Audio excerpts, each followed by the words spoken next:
में जब लेके आया तो उसने सर्व करने के लिए बोला सर्व कर दो। रात के 8-9 बजे के आसपास की बात है। इसने उसमें ये एंग्जाइटी जो जो दवाई थी इसने वो मिक्स कर दी। मिक्स करने के बाद इसको खाना परोस दिया। इसने खाना खाया। करीब 12 बजे के आसपास ये 12 साढ़े 12 के आसपास ये बेहोश हो गया। बेहोश होने के बाद इसने साहिल को बुलाया। साहिल आया वहां पे रात में करीब 1 बजे के आसपास साहिल पहुंचा है। साहिल, अब इसका कहना है साहिल ने ही इसको बोला कि चक्कू करो।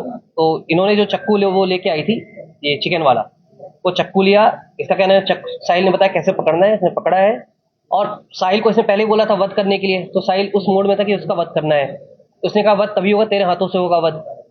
साहिल, इसने हाथ पकड़ा, साहिल इसने चाकू पकड़ा, साहिल ने इसका हाथ पकड़ा, सीने पर रख के इसने पुश कर दिया चाकू। फिर उसके बाद इसने दोबारा बोला कि दोबारा इसको मारो। फिर दोनों ने हाथ पकड़े, फिर से 3 बार इसको वार किया। उस समय इसका हो गया। आवाज बाहर ना जाए, इनको डर था कहीं आवाज आ जाए, कोई चिल्ला ना दे, इसलिए इन्होंने वहां पे कूलर ऑन कर दिया था। कत्ल के बाद अब लाश ठिकाने लगाने की बारी थी, तो उसकी प्लानिंग पहले से हो चुकी थी। बाथरूम में ले जाने के बाद साहिल ने उसके गले पे उस तरह से वार करने का ट्राई किया पहले। उसके बाद जो चाकू था उससे इसने सब गला काटा है। हाथ की जो दो हथेलियां हैं, दोनों हथेलियां इसने काटी हैं। इन्होंने फिर ये जो ये मुस्कान एक कुछ दिन पहले एक बैग भी लेके आई थी।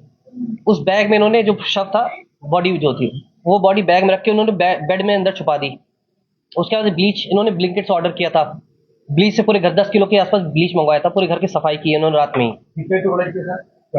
शव के 3 थे, एक तरफ ये गर्दन थी, 2 हाथ थे, बस ये 3 थे, बस 3 या मतलब दो ही एक तरफ मानोगे इसमें। साहिल के घर जाकर दोनों आराम से सो गए। फिर 4 मार्च की सुबह अब लाश को छुपाने की बारी थी।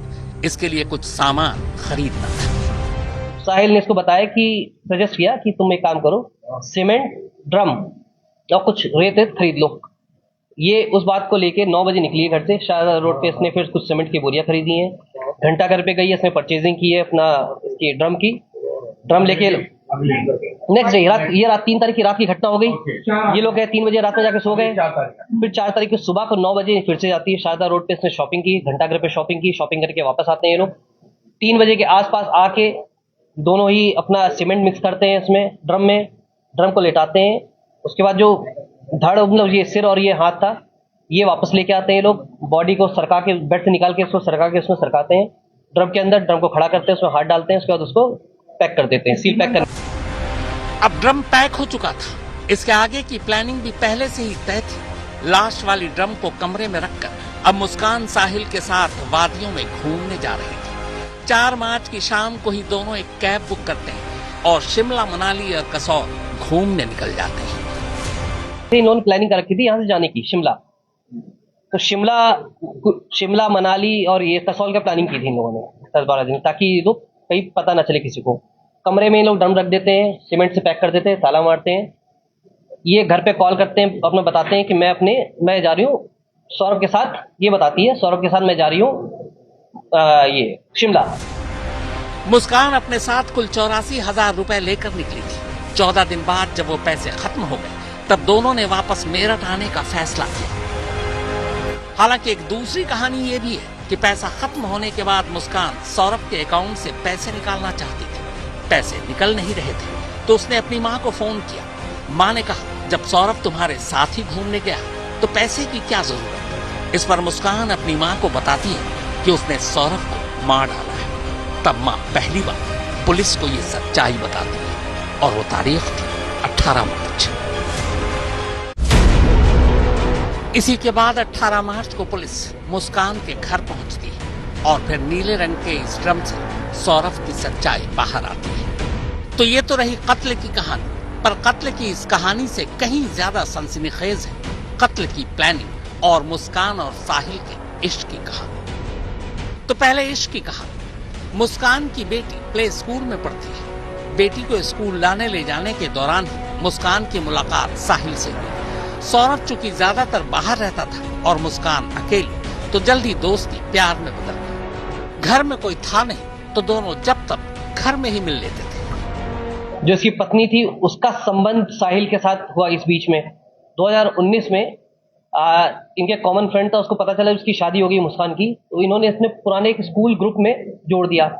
साहिल जो ये है, ये 8th क्लास में इसके साथ पढ़ता था, 8th क्लास तक साथ में था, ये इसको जानती थी ये। जब 2019 में दोबारा इनका ग्रुप बना, एक कॉमन गेट टुगेदर हुआ, फिर ये इसके बाद शॉपिंग मॉल में भी इससे टकराई, तो इसकी अट्रैक्शन इसकी तरफ बढ़ी। साहिल अंधविश्वासी था, उसकी मां नहीं थी, मगर उसने अपनी मां के नाम पर स्नैपचैट पर एक अकाउंट खोल रखा था। उसे लगता था कि उसकी मुर्दा मां उससे बातें करती है। ये बात मुस्कान को भी पता थी। मुस्कान ने अपने भाई के मोबाइल नंबर पर एक अकाउंट खोला। उसी नंबर के जरिए वो साहिल को उसकी मां बनकर मैसेज करती कि मुस्कान अच्छी लड़की है, तू उसके साथ खुश रहे। इससे साहिल मुस्कान से और ज्यादा प्यार करने लगा। बेसिकली साहिल क्या था, साहिल थोड़ा सुपरस्टिशियस है, तो ये इसको अपने कंट्रोल में रहे हमारे। इसने एक प्लान था कि इसने इसका ये अपना स्नैपचैट होता है, इसमें 3 फर्जी आईडी बनाई, अपने भाई के नाम पे, अपनी माँ के नाम पे और खुद की आईडी थी इसकी। उस आईडी से ये इसको मैसेज क्या करती थी साहिल को, और साहिल को ये उसका भाई बन के मैसेज क्या करती थी कि ये जो ये है मुस्कान, ये तुम्हारे लिए अच्छी है। माँ बन के मैसेज क्या करती थी, मुस्कान तुम्हारे लिए अच्छी है, मैं भी खुश हूँ तुम्हारे इससे, तो मुझे कोई आपत्ति नहीं तुम लोग के इससे रिश्ते से। फिर जो साहिल, उसकी माँ एक्सपायर हो चुकी है, तो वो क्योंकि सुपरस्टिशियस है, तो वो ये दिखाता था, ये दिखाती थी कि इसकी माँ जो है वो इससे बात कर रही है इस माध्यम से, स्नैपचैट के माध्यम से। जैसा मैं बताया, वो स्नैप थोड़ा सा ये ज्यादा बिलीवर था इस चीज को लेके, तो इसके कब्जे में रहता था। मुस्कान भी अब सौरभ से पीछा छुड़ाना चाहती थी। इसी के बाद दोनों ने पिछले साल नवंबर में ही तय कर लिया कि इस बार सौरभ के मेरठ आते ही उसे मार डालेंगे, और नवंबर से ही कत्ल की प्लानिंग शुरू हो गई। सबसे पहले दोनों ने इस बात की प्लानिंग की कि कत्ल के बाद लाश का क्या करेंगे। आखिर में तय किया कि लाश को जमीन में गाड़ देंगे, पर कैसे ये उन्हें नहीं पता था। इसके लिए अब दोस्तों से पूछताछ करने लगे, मगर दूसरी तरह से। उसने ये प्लानिंग की थी नवंबर में कि इसको मार के कहीं गाड़ देंगे, गाड़ने के बाद मैं ये बता दूंगी कि ये वापस चला गया अपना वहां, ये विदेश चला गया, वापस नहीं आएगा। नवंबर में इसने जगह ढूंढ रही थी गाड़ने के लिए, लेकिन उसको उस समय जगह नहीं मिली। अब इसने एक और प्लानिंग की कि उस समय इसका दोस्तों से भी कहीं पूछा कि मैं पूजा का कुछ सामग्री गाड़ना चाहती हूँ। फिर एक हिंट किया इसने कि अगर कोई मर्डर हो जाए तो कहाँ गाड़ा जाएगा, तो उसके दोस्तों ने सबने मना कर दिया था। 25 फरवरी को मुस्कान का जन्मदिन आता है, लिहाजा सौरभ ने 24 फरवरी को लंदन से मेरठ लौटने का फैसला किया। ये बात मुस्कान ने साहिल को बताई। इसी के बाद तय हुआ कि ठीक बर्थडे वाले दिन ही सौरभ का कत्ल होगा। प्लानिंग ये थी कि शराब में बेहोशी की दवा मिलाकर उसे पिला देंगे, फिर मार डालेंगे, मगर उस रात सौरभ ने शराब पी ही नहीं। पहली कोशिश नाकाम रही। अब मौत की दूसरी तारीख 3 मार्च तय की गई, क्योंकि उस दिन मुस्कान और सौरभ की बेटी का एग्जाम खत्म होना था, और फिर बेटी को मुस्कान को अपनी माँ के घर भेजना था। प्लान के तहत मुस्कान पहले से ही दुकान से 800 रुपए में 2 चाकू खरीद कर लाई। दुकानदार को शक न हो, इसलिए कहा कि मुर्गा काटने के लिए चाकू चाहिए। फिर 3 मार्च की रात आई। इस बार शराब की जगह मुस्कान ने सौरभ का पसंदीदा खाना कोफ्ता बनाया और उसी में बेहोशी की दवा मिला दी। जब सौरभ बेहोश हो गया, तब देर रात साहिल को घर बुलाया और फिर सौरभ के सीने पर पहला वार मुस्कान ने किया, क्योंकि साहिल अंधविश्वासी था और चाहता था कि सौरभ का वक्त मुस्कान। ये साहिल का अंधविश्वास ही था कि उसने कत्ल के बाद सौरभ की दोनों हथेलियां काटी थी और फिर उसका सर और हथेलियां अपने साथ बैग में रखकर घर ले गया था। पर किस्मत का खेल कहिए या फरेब, बकौल मेरठ पुलिस मुस्कान सौरभ का कत्ल तो करना चाहती थी, पर वो साहिल से शादी करना नहीं चाहती थी, और साहिल ये सब कुछ सिर्फ मुस्कान से शादी करने के लिए कर रहा था। यानी कहानी का क्लाइमेक्स अगर ऐसा न होता तो क्या पता मुस्कान पार्ट 3 बन सकता था। अब पुलिस इस पूरे मामले की जांच कर रही है। लड़की के पिता जो अपनी बेटी से बेहद प्यार करते थे, उनका कहना है कि वो बेटी से बिल्कुल प्यार नहीं करते हैं और अपनी बेटी के लिए फांसी की मांग करते हैं।